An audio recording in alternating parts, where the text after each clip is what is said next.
तो संजीव त्रिवेदी, अगर हम बजट सेशन के फर्स्ट हाफ की बात करें तो पहले दिन 9 मिनट, फिर 12 मिनट और उसके बाद 2 दिन अभिभाषण पर चर्चा हो पाई, जिसमें एक दिन विपक्ष को मौका मिला, दूसरे दिन सरकार को मौका मिला। उसके अलावा कुछ भी दिखाई नहीं दिया, मात्र हंगामे के।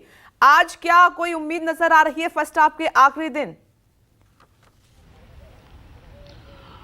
देखिए, जब बजट का सत्र शुरू हुआ था और पहले हाफ की चर्चा शुरू हुई थी तो उस वक्त ये बात सामने आई थी कि विपक्ष के पास कई मुद्दे हैं और वो चाहते हैं कि रोजगार, महंगाई, इन सब बातों को उठाएं। साथ ही साथ हिंडनबर्ग का सवाल भी सामने था, उसे भी उठाया जाएगा।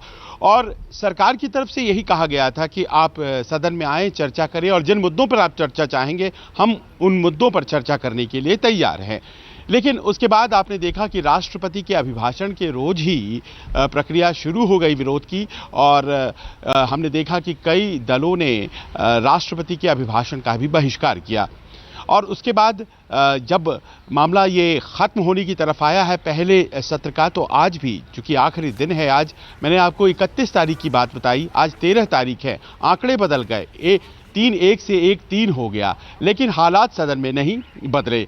31 जनवरी की स्थिति 13 फरवरी को बदली नहीं है, क्योंकि रजनी पाटिल जिन्हें सस्पेंड कर दिया गया है पूरे सेशन के लिए, इस बात को लेकर कि कथित तौर पर उन्होंने एक वीडियो तैयार किया जो बाहर चला आया। उस वक्त का वीडियो जब प्रधानमंत्री भाषण दे रहे थे और विरोध विपक्षी सांसदों का चल रहा था।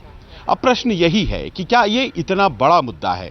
क्या ये इतना बड़ा मुद्दा है जिसके लिए किसी सांसद को बाहर किया जाए? क्या ये इतना बड़ा मुद्दा है कि जिसके लिए आगे बढ़कर के अब सदन में कोई कार्रवाई नहीं हो सकती है, क्योंकि यह अन्याय है?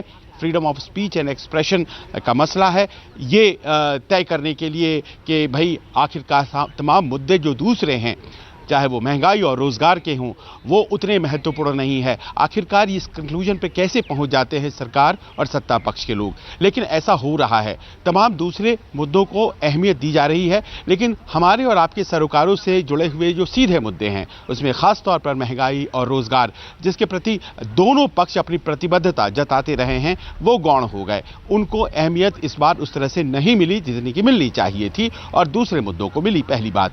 दूसरी बात यह है कि अगर मान लीजिए कि इस तरह से चलता रहा तो जनता, नेता भी इंटरेस्ट लूज कर जाते हैं। आज आखिरी दिन है और मैं देख रहा हूं कि जो दोनों सबसे बड़े नेता हैं दोनों पक्षों के, राहुल गांधी हैं, वो वायनाड की यात्रा पर हैं और प्रधानमंत्री भी आज नहीं रहेंगे, उन्हें त्रिपुरा जाना है, वहां चुनाव प्रचार करना है।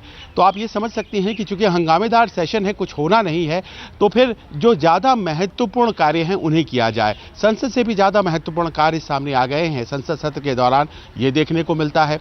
अमूमन ये देखा गया है कि विपनेश, जब भी कोई चुनाव होता है संसद सत्र के बाद, तो संसद सत्र चुनावी अखाड़ा में तब्दील हो जाता है और चुनाव को ध्यान में रखते हुए जो पोजीशनिंग की जाती है संसद सत्र के दौरान, वो अपने आप में अहम हो जाता है। उसमें मुद्दे गौण हो जाते हैं और वोट कैसे प्रभावित होता है, मतदाता कैसे प्रभावित होता है, यही कोशिश की जाती है।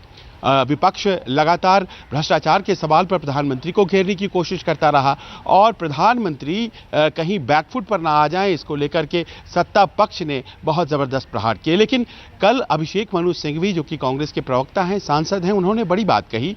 उन्होंने कहा कि जिस तरह से जो स्पीकर और सभापति महोदय, यानी कि लोकसभा में प्रिजाइडिंग ऑफिसर और राज्यसभा के प्रिजाइडिंग ऑफिसर कर रहे हैं, वो स्वस्थ नहीं है। Freedom of speech and expression, यानी कि बोलने की जो स्वतंत्रता अगर संसद में नहीं है सांसदों को, तो फिर देश में कहाँ होगी? नए तरह के आरोप लगाए गए, लेकिन कुल मिलाकर ऐसा लगता है कि ये कोई नई बड़ी पार्टी नहीं है। आप बीजेपी या कांग्रेस को दोष नहीं दे सकते हैं। याद कीजिए विपनेश, जब 2G का मामला सामने आया था, उस वक्त पूरा का पूरा शीत सत्र वॉश आउट हो गया था और उस वक्त भारतीय जनता पार्टी विपक्ष में थी और उनके नेता अरुण जेटली और सुषमा स्वराज जी दोनों स्वर्गीय हैं। उन्होंने कहा उस वक्त कि सदन चलाना सरकार की जिम्मेदारी है और विरोध अधिकार है विपक्ष का।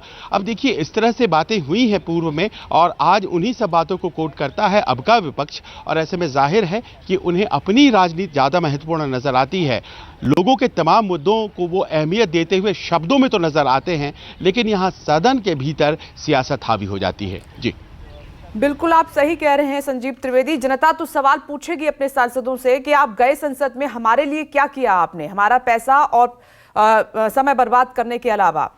नमस्कार, मैं हूं मानक गुप्ता। अगर आपको हमारा ये वीडियो पसंद आया हो तो इसे लाइक और शेयर जरूर करें, और हां, हमें सब्सक्राइब और फॉलो करना ना भूलें ताकि आप देश और दुनिया की कोई खबर मिस ना करें। तो जुड़े रहिए हमारे साथ और देखते रहिए न्यूज़ 24।